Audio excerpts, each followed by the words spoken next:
Maharashtra 39 news network. सत्य बातमी, ठाम भूमिका. नवापूर कृषी कार्यालयात 20,50,000चा घोटाळा. जीएसटीच्या नावाखाली लाखोंची अफरातफर. चौधरी कोठावदे यांच्या संगनमताचा भांडाफोड. मयत लिपिकाच्या नावावर बनावट कागदपत्रे तयार करून शासनाची फसवणूक.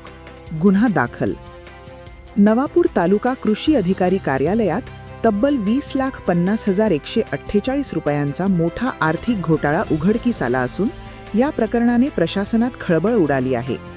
तत्कालीन तालुका कृषी अधिकारी तथा निवृत्त कृषी उपसंचालक वसंत धर्मराज चौधरी आणि कर सल्लागार राकेश भालचंद्र कोठावदे यांनी संगनमताने वस्तू व सेवा कर अर्थात जीएसटी रकमेचा अपहार केल्याचे तपासात स्पष्ट झाले आहे. या दोघांविरुद्ध नवापूर पोलीस ठाण्यात गुन्हा दाखल करण्यात आला असून राकेश कोठावदे याला अटकही करण्यात आली आहे. सन 2018 ते 2020 या कालावधीत वसंत चौधरी हे नवापूर तालुका कृषी अधिकारी म्हणून कार्यरत होते. त्या काळात मृद व जलसंधारण योजनेअंतर्गत विविध कामे करण्यात आली होती. या कामांवर शासन नियमानुसार जीएसटी भरणे आवश्यक होते.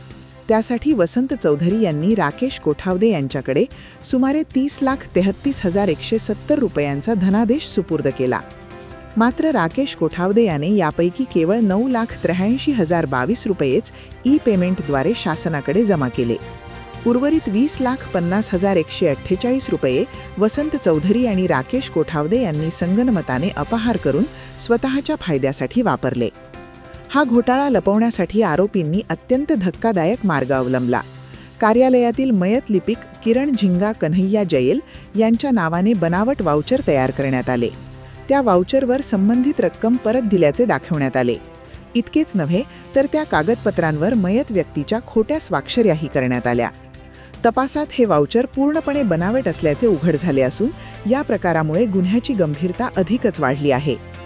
या प्रकरणी सध्याचे तालुका कृषी अधिकारी रविशंकर गेमसिंग पाडवी यांनी तक्रार दिल्यानंतर नवापूर पोलीस ठाण्यात गुन्हा दाखल करण्यात आला. पोलीस निरीक्षक अभिषेक दिलीप पाटील आणि पोलीस उपनिरीक्षक अभिजित किशोर अहिरे यांनी तत्काळ कारवाई करत तपास सुरू केला आहे. भारतीय दंड संहितेतील विश्वासघात, फसवणूक, बनावट कागदपत्रे तयार करणे आणि संगनमत या गंभीर कलमान्वये गुन्हा नोंदवण्यात आला असून पुढील तपास पोलीस उपनिरीक्षक अभिजित अहिरे करत आहेत. शासकीय निधीच्या सुरक्षिततेची जबाबदारी असलेल्या अधिकाऱ्यांनीच असा घोटाळा केल्यामुळे प्रशासनात मोठी खळबळ उडाली आहे.